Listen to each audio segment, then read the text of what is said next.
Welcome back. She is in the studio with me right now. Cher Lloyd, thank you so much for coming in. Thank you for having me. No worries. I know you've been pretty busy today and you performed in Wellington last night, so yes, I did. How was that? It was really, really good. I'm quite surprised at the amount of fans that I have in New Zealand. It's crazy, and I mean, I wasn't expecting it at all, but it's a great surprise. That's cool, because I mean, I did the math, a little bit of a dork here, but you're about over 11,000 miles away from home. Wow. So does that change, like when you see fans halfway around the world? Do you feel like they're different to what they're like back at home?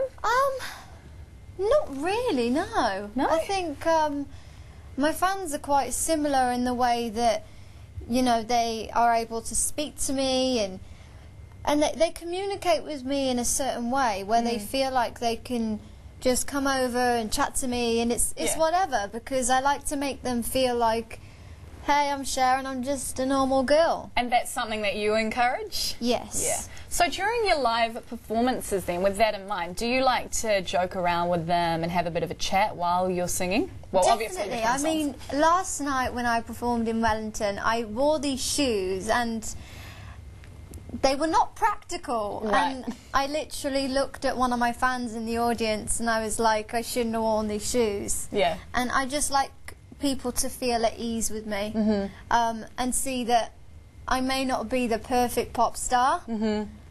I'm just a human. Yeah, that's a pretty good thing to put out. And I guess, I mean, you obviously would have been a fan of musicians as well yourself. Is there any kind of musicians that you've met that perhaps you've kind of gone, oh, stink, like you could be a little bit more chilled out? I don't think I have. I mean, my way of thinking is that sometimes I get afraid of meeting the artists that I've always wanted to meet because I have a perfect vision of what they would be in my head, and I don't want to meet that person and then feel like I've been let down. Spoil the mystery. Yeah. Yeah. But you like to be able to create that for your fans, though, so that they're not let down. Definitely. Yeah. So a lot of what I'm asking you today is based on what they've given me. And in one of your interviews, I did see that you said that you feel like you're about 30. You feel a lot older than you actually are. Yes, I do.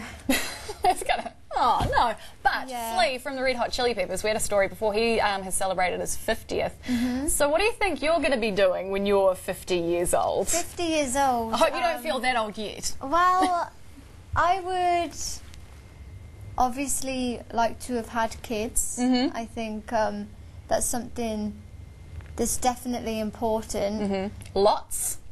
I don't know, 4, 5, 6. That's a lot.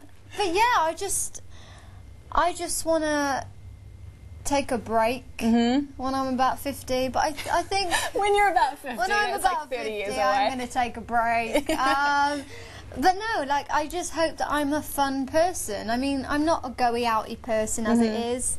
But maybe when I am older, maybe that's when I'll go out and party. 60 years old, raving? You never know. Yeah, you never know. You never know. Hey, thank you very much for coming in. We're going to hold on to you for one more link. So we've got more questions for Cher Lloyd for you right now, but here she is. It's Swagger Jagger.